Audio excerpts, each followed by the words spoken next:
Welcome, everybody. SF Live, episode number 45 on this Monday afternoon. It's 12 p.m. here in Vancouver, 3 p.m. in Toronto. I'm joined by Keith Neumeyer in 1 second. As always, I got to remind you, use hashtag AskAG for your questions during this live stream. We'll get to them at the end of our chat with Keith. Also, make sure to follow us here on Twitter, follow us on YouTube.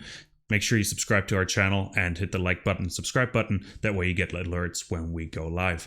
I would like to switch over now to Keith Neumeyer. He's the president and CEO of First Majestic Silver. Keith, welcome on the program. I hope you're doing well. Well, great tuning in, Kai, despite the fact it's virtual.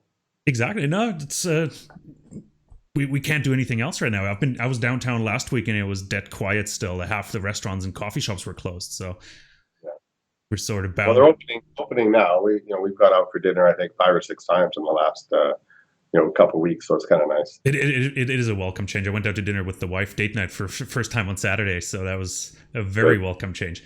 Let's talk about why the change is more welcome. Like, we had COVID, and you were operating mines in Mexico. Maybe we'll start there. Give us an update. Mexico started opening up May 18th. Maybe you can give us an update on the progress of your ramp up of production. Sure. Mexico did declare mines as essential. With some conditions. We had to have certain protocols put in place, social distancing as well. But we have, roadblocks where we prevent, outsiders from coming into our communities, and there's all kinds of testing that goes on. So once we were able to put all those protocols in place, which we did quite early, we've had those protocols in place for almost 2 months now. We were able to start opening. So we've been pouring doré at each of the 3 mines, the San Dimas, Santa Elena, and La Encantada, in the last few days, which was really nice to see. None of the mines are yet up to 100% production. We don't expect to see 100% production out of our producing assets until early July. Oh, that's a fairly quick ramp up, though, because ramp ups, especially take a few days. It's not like you close the mill and you throw the key away, right? And you come back and just flick a switch back on. So I'm sure that's also associated with some costs. Is the Mexican government helping you at all out? No, absolutely not. This is not Canada or the United States where the governments hand you money. No, in Mexico, we're left alone. No. And any perspective on guidance yet? I know you sort of pulled the guidance or suspended guidance for 2020, which is obvious, no hidden secret there because of COVID. But do you have any new plans coming up with guidance? Is there a timeline, sort of? Well, we've been behind closed doors working on our budget for the rest of the year, and some things just won't get spent. We came in with a pretty aggressive capex budget for 2020, and a good chunk of that's being eliminated. For example, exploration. You can't just all of a sudden start ramping up exploration. We're limited by the amount of people, by the amount of drill rigs, and so on and so forth. So that money will never get spent. The development, we're going to try to accelerate some of all the projects, like the Hig installations and all the big capex projects. They're all restarting. The completion dates are unfortunately not going to be quite the same as what we previously announced, and we'll come out with that news hopefully in the first week of July. What it all looks like, the numbers and timing. No. Oh, okay, cool. That's something to look forward for. Is that also Q2 when you come up with Q2 production numbers right after, or right around that time as well? We might do it at the same time. It just depends on how organized we can be with the budgeting process. Because you came out with a production guidance of 11.8 million to 13.2 million ounces of silver and roughly 115 to 126,000 ounces of gold. Is there any indication how big that impact is with a shutdown? How long were you shut down as well in total? Yeah, well, each mine was a little bit different. Santa Elena was shut down first, just because of the community there. It's right on the main highway, and a lot of tourists from the U.S. primarily go through that community. So it's very necessary to lock that area down pretty early. La Encantada was next to be shut down. It's very remote, and it's not accessible, except by our people and one road in and out. So it was shut down, but it was a more slow process. And San Dimas was the last one to shut down because it was the biggest one, and it's most difficult to shut down. There's just the supply chain is very complex there, and so it took a lot longer.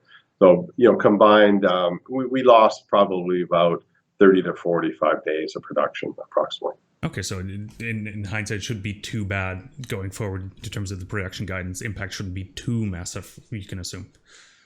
Right, and we're going to try to make some of it up as well. At least we're working on the plan to see what those numbers look like, and just give us a few more weeks, and we'll get that out in early July. No, fair enough. I think everybody's looking forward to that to get an understanding and grasp of what happened in Mexico the last few months. So what's your plan in terms also of the other assets? We briefly talked about before starting recording. You have quite a few, let's call them non-performing assets on the book. Do you plan sort of like, and I'm thinking of the first mining model where you sort of start focusing more on the major assets and sort of shed or look for joint venture partners on the, let's call them secondary or non-performing assets. Is that the model you're following with First Majestic to a degree as well? Not purposely. What's happened with our business is we've grown quite dramatically over the last 5 years. With the Santa Elena acquisition, that effectively doubled the size of the business, and then a few years later, in 2018, when we bought San Dimas again, we almost doubled the size of the business. So you can imagine when you have a portfolio of assets the way we do. We had 7 operating mines. A couple of them produced less than 1 million ounces a year. And then you've got your 2 big cornerstone mines. One's producing just a little bit more than 5 million, and the other one's around 13 million equivalent ounces, which is basically 50% gold, 50% silver. But if you're on our management team, where would you be investing your capital?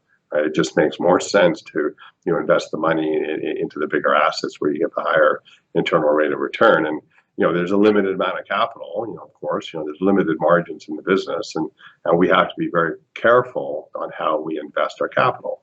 So the smaller mines just weren't getting the investment that they really needed to keep up and to keep going. And we had really little choice but to shut them down because the costs started going up dramatically as development's slowing down, as exploration is slowing down. You're running out of ore, your grades are dropping, and your throughputs are dropping, and your costs go up. So where's the limit? We did hit our limit when it comes to La Parrilla del Toro and La Guitarra, unfortunately. Those mines are available for sale if someone came along and offered us a sizable amount for them, because we've invested a lot of money in those assets. Or the silver environment changes over the next few years, and maybe we reopen them. Okay, no, and silver environment is a good segue. We're going to get to that in a second because I want to pick your brain sort of on your price predictions for silver. You're known for your silver price forecasts as well. But let's stay on First Majestic for just another second here. And I've noticed something you've done with the company recently that you haven't really done before, and that's invest into junior directly. Is that a tactic that you're going to be pursuing in the future? Maybe start taking little bites out of small companies just to get access to the data room and follow their progress before maybe even buying the project itself? Well, in the case of the one you're referring to, which is our Planosa project, we have quite a large portfolio of assets sitting on our balance sheet that we'll never get to, and that was one of them. It's a great project. We drilled over 100 holes into that property going back to 2015, 2016, and we had some interesting results. But it's just remote. It's not in any of our active states. It's not close to any of our producing mines, and it was just getting ignored, as well as a handful of other projects in our portfolio as well. And juniors like that company are at our door asking to look at our projects, and we have a large data room of information that we've signed several CAs on, and people are looking at them. I have no clue whether further transactions are going to happen or not, but we do have a large portfolio of available assets for those individuals looking to acquire them. And I want to have upside. So for us, because I think it's still cheap, I think silver prices are going to go dramatically higher over the next couple of years, and I don't want to give these assets away for too cheap. But I also know at the same time that a lot of these juniors, they just don't have the capital yet to really pay the prices I want for these assets. So the only way that we can get a reasonable amount of capital out of some of these assets that we currently own is to have a sizable share position. And if that means us assisting them in financing, as we did with GR Silver, we may do that again as well. Okay, no, that makes sense. But as long as it's going to be focused on the assets you're spinning out, just to have the exposure, a continued exposure to it. So it's not like you're going to go walk around and start spending the money and investing into small juniors just to get a foothold in the door. So yeah, I'm not a big fan of that model. I know there's other CEOs that like to do that, but no, we just never gone down that path. No, fair enough, fair enough. And let's switch the conversation over just a little bit, because I've noticed going through your slide deck the other day that it reminded me a lot of the copper and the battery metal companies, because you referenced photovoltaic and the use of silver in EVs and all that. So one thing I want to talk about with you as well, like, has silver sort of lost its identity as a currency? And also, like, has it been mixed in too much maybe with base metals, hence maybe the gold price outperforming while silver is still, let's call it, underperforming the gold price? Silver is definitely a metal with two faces, for sure. And I couldn't imagine silver going up in a down gold market. I think you need gold at least well bid, if not going up, to bring investment interest into silver. And investment interest is really what drives the price. The commodity component of silver is very important. It's about 70% of production goes into industry, and it grows at a relatively low rate, about 3 to 6% per year, and that's spread out mostly over new usages like technologies, filtration, clothing, antibacterial, applications, and so on and so forth. So there's growing uses for silver for sure. And interestingly enough, production has been dropping as well. So the market is getting quite tight on the physical side of the metal. But I've never looked at silver as a currency.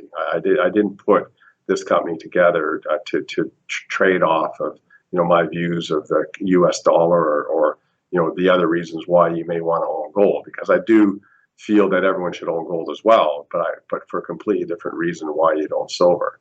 I look at silver as a very strategic metal, something that we need for everything we do as a human race. And we're expecting to electrify the planet in a much more green way over the next couple of decades. We're going to need a lot more silver and copper, for example, as well. But I think silver and copper are completely different animals than gold, but they should be part of your portfolio as well. You mentioned off mic to me that you actually finally bought an EV bike, so that's right. That's a perfect example. And for me, an example always was Tesla bringing the home batteries, and we're still seeing that growth. It's just starting, and like, I don't have an EV bike yet, and I live here in North Van on the hill. Like, I don't even know how to get home some days, right? So, and that makes a big difference. But you mentioned there's investment demand, but like, investment demand in these days, like, when you see that buying silver is also sort of a hedge for what is happening in the main markets right now, sort of like gold as well, or has that style or like the identity sort of been lost there for silver? Because you still call it, you need the investment amount to dollars to drive it up, but yet then you say, like, it's the two faces. I'm fighting with myself. What's the purpose of silver? One, you want to invest in it, like, as a hedge versus inflation right now, for example, but also it's getting destroyed sort of in the industrial processes. So look, the industry is very secretive, and the big hedge funds out there are absolutely paranoid that you and me and the rest of the world are going to start talking about the supply-demand fundamentals of silver, because it is extremely tight market. And they've seen palladium, platinum, a couple other metals go up dramatically over the last couple of years, because once the headlines start talking about a deficit in a particular commodity, who are the major investors that come in? The hedge funds. So the hedge funds start front-running industry. And I can tell you, the Sonys and the Samsungs and the Teslas and the rest of the big consumers of silver are absolutely paranoid that the headlines are going to say one day that, hey, in fact, silver is at a major crossroads where price has to go up just because of the lack of supply. And the silver, the physical, like, silver fund that is silver backed, is added like 70 million tons of silver recently, I think, in the recent quarter. That doesn't make any sense. Where's the physical product coming from, especially with mines shut down right now? Well, it's not. It's complete nonsense. So there's nowhere in GLDs or SLVs perspectives that says they have to own physical metal. I would question how much, if they own any physical metal. Don't forget who runs these ETFs. This is BlackRock. You're going to trust BlackRock? They're on both sides of the trades. they actually own GFMS, which is the data service collection service that publishes all the supply demand fundamentals or all the supply demand numbers for the silver and gold industry. It says GFMS right on the bottom. Who owns them? BlackRock. No, that's a rabbit hole you could spend hours researching on. Seriously, once you start going down there. So you can't trust any of these numbers. You can't trust any of the stats that come out of any of these ETFs or any of the data, the usage data. You try to find out how much silver is in an iPhone. Good luck. Yeah, good. Yeah, you don't see those published anywhere. That's true. No. You're a big fan of the gold-silver ratio, obviously. You talk about it quite often. And why are you sticking to that ratio? Is like historically looking back at it, like maybe it might have made sense. Like looking forward, especially with the decoupling and usage of silver in other industries and applications, is that still a valid ratio to look at?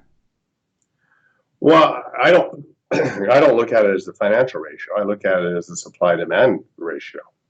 And when Sir Isaac Newton was asked by King Edward, back in 500 AD,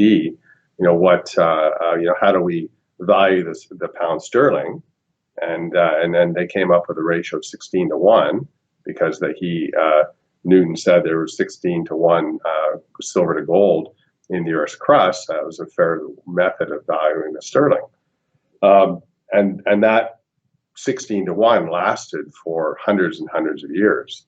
And if you look at the long-term chart, it didn't decouple until the early 70s when the COMEX started trading futures in silver, when the banks started getting involved. And also back then, photography was 25% of the market, and silverware was another large percentage of the market. And the governments were just getting out of silver, and technology started coming in to photography industry to dislodge that business as well. So through the 80s and into the 90s, you had this huge supply of silver coming to the markets from the governments and from the photographic sector. And it took 3 decades for that silver to be consumed by the electronic industry. And now all that silver is gone.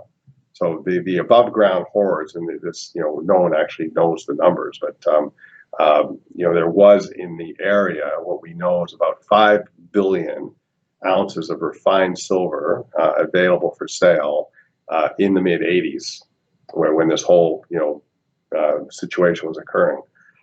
Governments getting out and photography industry getting out. Today, there's some numbers are as high as 2 billion ounces, and some numbers are as low as 1 billion. But if you look at the SLV, they've got 700 or 800 million ounces there, the largest hoard. And assuming that's physical, which I don't think it is, I think most of that's paper, if not all of it. But assuming that is physical, the number is about 2 billion ounces of silver available for sale today in the form of commercial bars. Now that's 2 years. So the mining companies produce 800 million ounces approximately. The consumption is about 1 billion. There's about a 200 million ounce deficit currently. I think the numbers, should be more what the mining ratio is. The mining ratio today is 8-1. So it's even lower than 16-1 that was thought of years and years ago. So silver is actually rarer than what it's turned out to be, and it's getting rarer. When I put this company together, the ratio, the mining ratio was around 11-1. Today it's 8-1. So, and there's no new silver mines coming into play as far as I'm concerned. And I talk to the traders. We're in the market. We know this market better than most people. We've never had an issue selling silver. So I think silver should be trading at 8-1. No, that makes a lot of sense, like looking back at it historically as well. But also silver is a byproduct in all the base metal and a lot of the base metal mines as well. Like, is that diluting that statement? No, I don't think at all. Lead, for example, in my opinion, has no future. The biggest consumer of lead is lead batteries, and lead batteries are a thing of the past.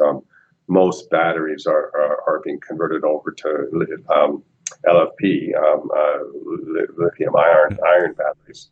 The big buses and long range vehicles look like they're going to be going down that path. I'm invested in a battery company right now, and I'm fairly up to date on what's happening in that sector. But lead's definitely leaving that sector. So I don't think there's going to be a lead mine opening up anytime soon. No, haven't heard much. Yeah, and you can't make money doing it anyways. And zinc mines, the refining costs for the smelters today are charging such an enormous amount to refine, smelt and refine zinc that is no longer economic to even produce zinc at current zinc prices. So a lot of the zinc mines are shutting down. So I don't know when that's going to turn around. Zinc is used in fertilizers and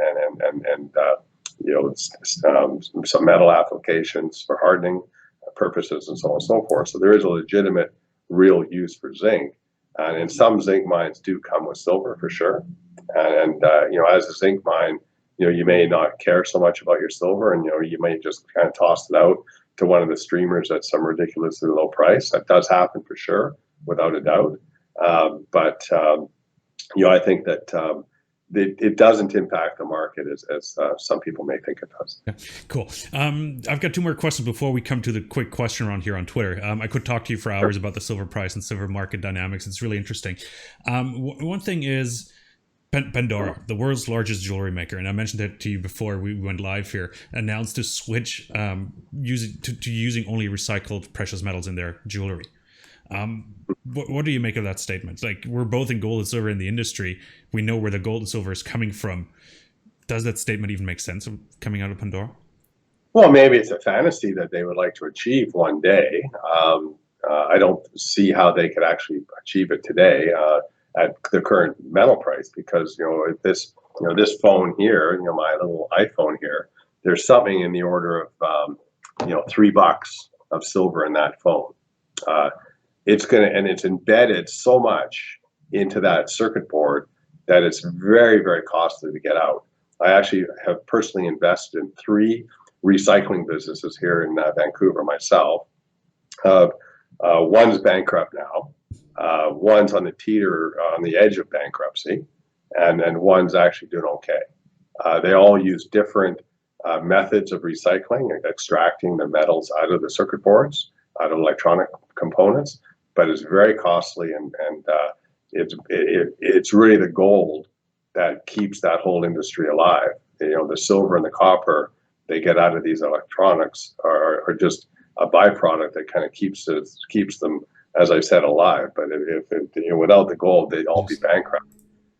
So there's really, most silver gets just thrown in waste dumps. When was the last time you recycled a television? All the refrigerators, stoves, toasters, automobiles. You name it. Like, how much of this stuff actually gets recycled? No, it's true, and it's difficult, as you said. I think that $3 argument at the beginning with the iPhones, it's way too expensive to extract it. That's the thing. So, okay, let's get to a question on Twitter. I want to switch over there real quick, and it's the Silver Breakout is the Twitter name, so it must be a fan of yours. And his question is: Hi Keith, how far has the work with installation of the 2 HIG mills come, and is there a chance they will be operative before year's end? And then I'm going to ask the second question as well. Also, any new acquisition coming? Are there good things to acquire out there? Okay. The HIG mills, super exciting technology for us. I was telling Kai before we started recording, that back in 2012, I put a team of people in place to really look for technology. The mining sector is an archaic, slow-moving industry that doesn't like change, and it's frustrating for me because I love technology, and I've lived with technology, all my adult life, and when I see industries like mining not taking advantage of technology, it's frustrating. I go down to these our operations, and I see things being done in ways that I think can be improved, and there's always resistance to change, and we're 6 years in of a pretty aggressive IT or innovation strategy, whereby we're looking for things to replace newer ways of doing things. And then the crushing, grinding circuit of a mill was a very important area because it uses a ton of energy, in a lot of cases diesel energy, and often you're leaving a lot of metal behind. If you're getting 80% or sometimes even less than that, 70% recovery of silver out of the ore through conventional ball milling, and 30% is going into waste, that's a lot of metal just going into waste dumps that we're leaving behind. And there's technologies like the Higg mill that can actually extract more metal out of the rock at less of environmental footprint. They use half the electricity, and they don't use steel balls. So we end up using less cyanide because you don't have steel being ground into the ore, which consumes cyanide in quite a big way. So you get better quality doré bars, you get higher recovery, and lower OPEX, lower operating costs. And it's a win-win. When we did our economics on the Higg, we needed an extra 2% silver, an extra 2% gold to pay for our first installation. And you can go onto our website and look for yourself. We got 5 to 6% extra recovery of both gold and silver from the first installation, which was finished in July 2019. We ordered 3 of them, and the Licantata, both now are on site. Licantata has arrived about 6 months ago. So there's some engineering work there that unfortunately got delayed due to the whole COVID situation. But we're looking to get that installed in early to mid 2021.